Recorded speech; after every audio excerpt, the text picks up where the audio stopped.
یہ پرزور صدائیں اپنے پیٹ کی آگ بجھانے کے لیے بلند ہوتی ہیں، لیکن کچھ خاموش صدائیں بھی ہیں جو کہ ہماری اور آپ کی ہمدردی کی منتظر اور حقدار بھی ہیں، جنہیں ہم جانتے ہیں تو مگر نظر انداز کر دیتے ہیں۔ آج ہم کچھ ایسے کردار کے بارے میں آپ کو بتائیں گے جن سے آپ شاید روز ملتے ہوں پر نظر انداز کر دیتے ہوں گے۔ آج کی اس ویڈیو میں ہم آپ کو شاہدولہ کے چوہوں کا رہن سہن، ان کا ماحول اور ان سے جڑی معاشرے کی تلخیاں جن سے آپ بالکل واقف نہیں ہوں گے، ان کے بارے میں بتائیں گے۔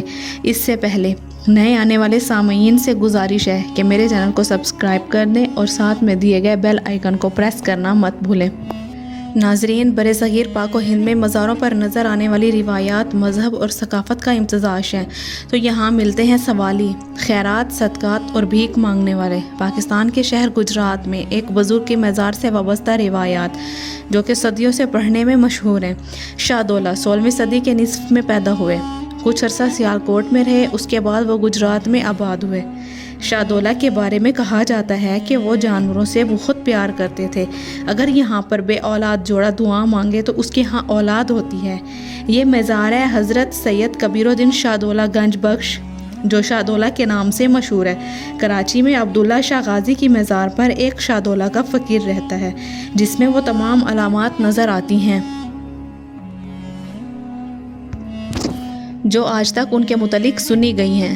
اس کا نام شاہ حسن ہے۔ اب سوال یہ ہے کہ یہ واقعی شاہدولہ کے چوہے ہیں یا ان کی حالت کسی بیماری کی وجہ سے ہوئی ہے۔ اگر یہ بیماری ہے تو شاہ حسن کے سر پر نشان کیسا ہے؟ کیا واقعی اس کے سر پر بابا کے ہاتھ کا پنجہ ہے یا بیماری کی وجہ سے سر پر لکیریں بن گئی ہیں؟ شاہ حسن کی عمر تقریباً 65 سال ہے۔ پیدائشی طور پر وہ بولنے، سننے اور سمجھنے سے قاصر ہے۔ وہ نہ تو اپنی ضرورت بتا سکتا ہے اور نہ ہی اسے پتہ ہے کہ اس سے کون سا کام لیا جا رہا ہے۔ محمد بشیر کے پاس شاہ حسن کب سے ہے، وہ اسے کیسے ملا؟ جب اس سے پوچھا گیا تو وہ ٹال مٹول سے کام لے گیا۔ یہ ایک ایسے شخص کو بھیک مانگنا سکھا رہا ہے جسے خود بھی نہیں معلوم کہ وہ اس دنیا میں کیا کر رہا ہے۔ یہ بھی ایک الگ تماشا ہے کہ شاہ حسن کو بھیک دینے والے بھی سوالی ہیں۔ شاہ حسن کو دیے گئے چند سکوں کے بدلے میں حج پر جانے کی دعا دے دو تو قبول ہو جاتی ہے، یا چند سکوں کے بارے میں جس میں مراد پوری ہو جاتی ہے۔ یہ چھوٹے سر والے ملنگ کہاں سے آتے ہیں؟ ان کا پس منظر کیا ہے؟ ان کو شاہدولے کا چوہا کیوں کہا جاتا ہے؟ روایت ہے یہاں بے اولاد ہی اولاد یافتہ نہیں ہوتے بلکہ معذور بچوں کی معذوری بھی دور ہوتی ہے۔ ایک عقیدت یہ ہے کہ یہاں پر رکھے تیل معذور بچوں کو لگا دیا جائے تو وہ صحت یاب ہو جاتے ہیں۔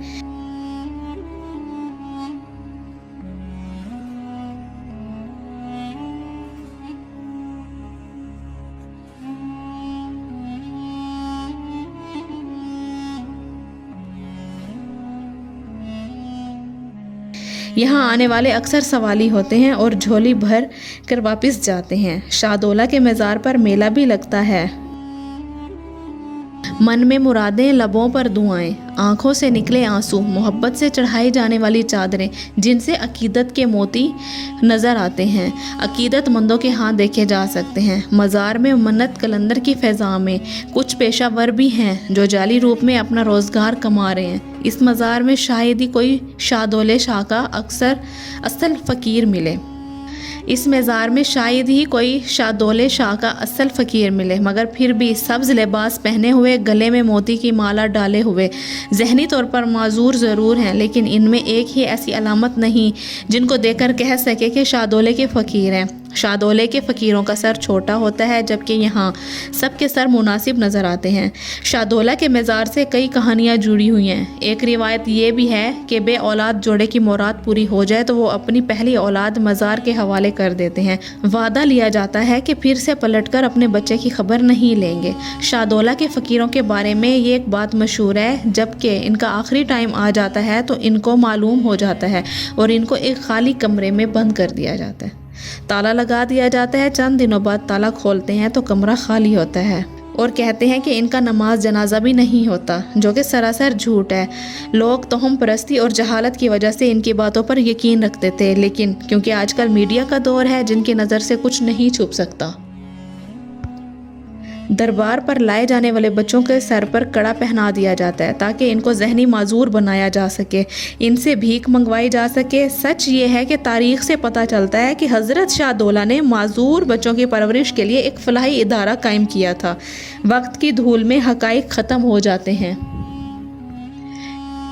ایسا ہرگز نہیں ہے کہ ان بچوں کا دماغ قدرتی طور پر چھوٹا نہیں ہو سکتا، کیونکہ میڈیکل فیلڈ کے اندر یہ بیماری مائکروسیفلی کے نام سے جانی جاتی ہے، جس کے اندر بچے کا دماغ عام رفتار سے نہیں بڑھتا اور چھوٹا رہ جاتا ہے۔ اس بیماری کے شکار بچے اکثر آپ نے اپنے آس پاس دیکھے ہی ہوں گے، کیونکہ ایسے بچے پوری دنیا میں پیدا ہوتے ہیں اور دماغ کی گروتھ نہ ہونے کی وجہ سے انہیں سنبھالنا مشکل ہو جاتا ہے۔